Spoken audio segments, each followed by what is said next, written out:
Assalamualaikum warahmatullahi wabarakatuh. Shalom, Om Swastiastu, Namo Buddhaya, salam kebajikan. Perkenalkan, saya Ummu Hairiah M, selaku mahasiswa PMM asal Universitas Negeri Makassar. Baik, di sini saya akan menjelaskan video tugas saya yaitu DXIS yang diampu oleh Bapak Immanuel Silitonga SPD MPD selaku dosen pragmatik di Universitas Katolik Santo Thomas. DXIS. Pengertian DXIS. DXIS adalah kata atau frasa yang rujukannya tidak tetap. DXIS adalah hubungan antara kata yang digunakan di dalam tindak tutur dengan referen kata itu yang tidak tetap atau dapat berubah dan berpindah menurut Chair dan Agustina 2010. DXIS merupakan penunjuk dalam bahasa yang referen tidak tetap atau berpindah-pindah, tergantung pada siapa yang menjadi pembicara dan tergantung pada saat dan tempat dituturkannya kata-kata. Dengan kata lain, DXIS adalah kata atau satuan unit linguistik, rujukan atau maknanya tergantung pada konteks sosial atau linguistik. Berarti, DXIS dibatasi sebagai unit linguistik, bunyi, kata, frase, klausa, dengan rujukan atau maknanya ditentukan oleh konteks, baik dalam konteks linguistik maupun konteks sosial. Fenomena DXIS merupakan cara yang paling jelas untuk menggambarkan hubungan antara bahasa dan konteks struktur bahasa itu sendiri. Kata seperti saya, sini, sekarang adalah kata-kata DXIS. Kata-kata ini tidak memiliki referen yang tetap. Referen kata saya, sini, sekarang baru dapat diketahui maknanya jika pula siapa, di tempat mana, dan menurut dan waktu kapan kata-kata itu diucapkan. Jadi, menjadi pusat orientasi DXIS adalah penutur. Menurut penulis DXIS ialah bentuk bahasa yang tidak memiliki acuan yang tetap, sehingga maknanya sangat bergantung pada konteks kalimatnya. Dari pendapat tersebut dapat ditegaskan bahwa yang menjadi pusat perhatian atau ruang lingkup kajian DXIS adalah ruang dan DXIS waktu. Namun, untuk mengetahui lebih luas jenis-jenis DXIS, peneliti menjelaskan juga DXIS wacana, sosial, dan penunjuk. Jenis-jenis DXIS. DXIS ada 5 macam, yaitu DXIS persona, DXIS waktu, DXIS tempat, DXIS wacana, dan DXIS sosial.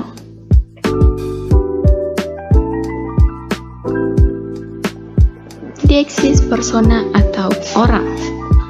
Istilah persona berasal dari kata Latin persona sebagai terjemahan dari kata Yunani prosopon yang artinya topeng. Topeng yang dipakai seorang pemain sandiwara. Berarti juga peranan atau watak yang dibawakan oleh pemain sandiwara.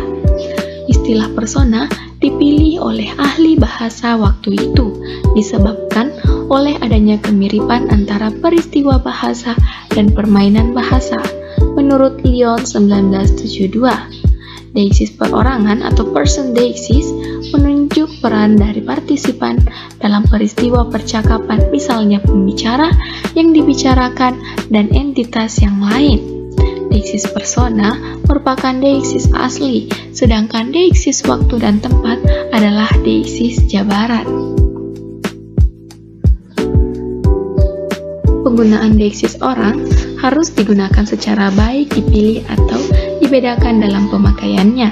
Misalnya, kata ganti aku dan saya. Kata aku hanya dipakai dalam situasi informal seperti di antara dua orang peserta tutur yang sudah saling mengenal atau akrab. Sedangkan kata saya dapat digunakan dalam situasi formal. Misalnya, dalam surat lamaran pekerjaan, ceramah, proses perkuliahan, dan sebagainya. DXIS persona.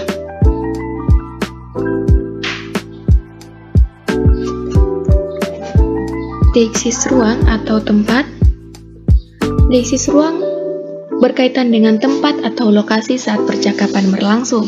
Deiksis ruang dapat dibedakan menjadi dua jenis, yaitu deiksis ruang yang berupa leksem demonstratif dan deiksis ruang yang berupa leksem verbal. Deiksis yang berupa leksem demonstratif adalah ini dan itu, serta bentuk lokatif di sana, di sini, dan di situ. Kata ini untuk menunjukkan pada benda-benda tempat yang dekat dengan persona pertama, dan itu untuk menunjukkan pada benda yang jauh dari persona pertama atau yang dekat dengan persona kedua. Menurut Purwo 1984, deiksis tempat atau ruang ialah pemberian bentuk pada lokasi, ruang, atau tempat yang dipandang dari lokasi pameran serta dalam peristiwa berbahasa itu.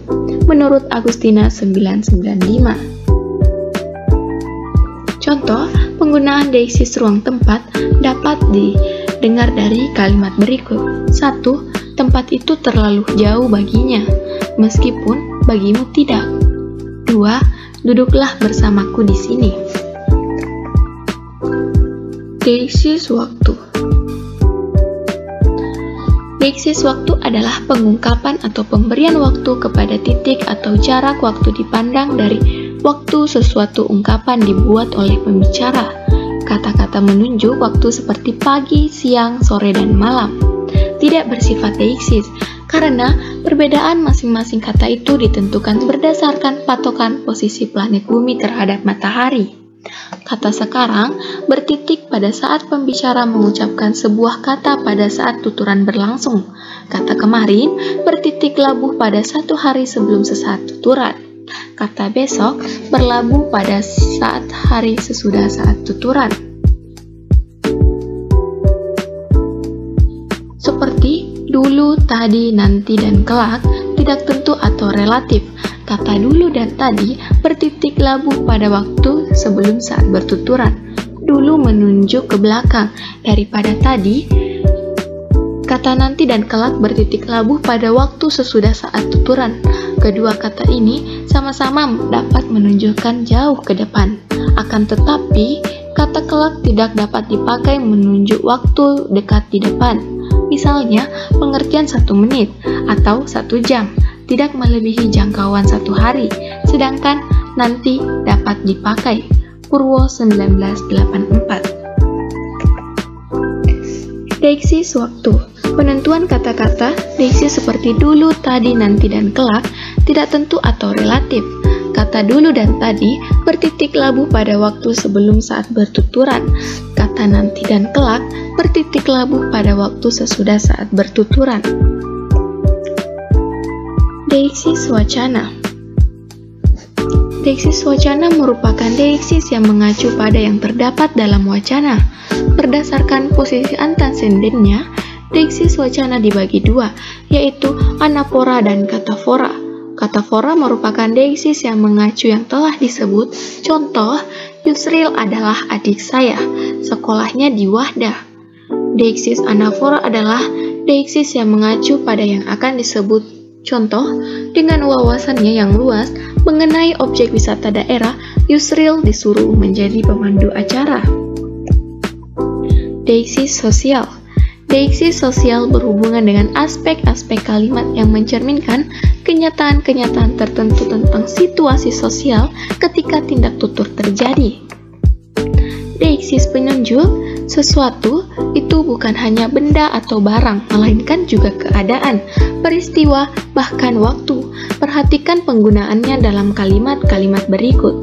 Masalah ini harus kita selesaikan segera. 2. Ketika peristiwa itu terjadi, saya masih kecil. 3. Saat ini saya belum bisa ngomong. Baik, itulah tadi yang sempat saya sampaikan. Terima kasih dan sehat selalu.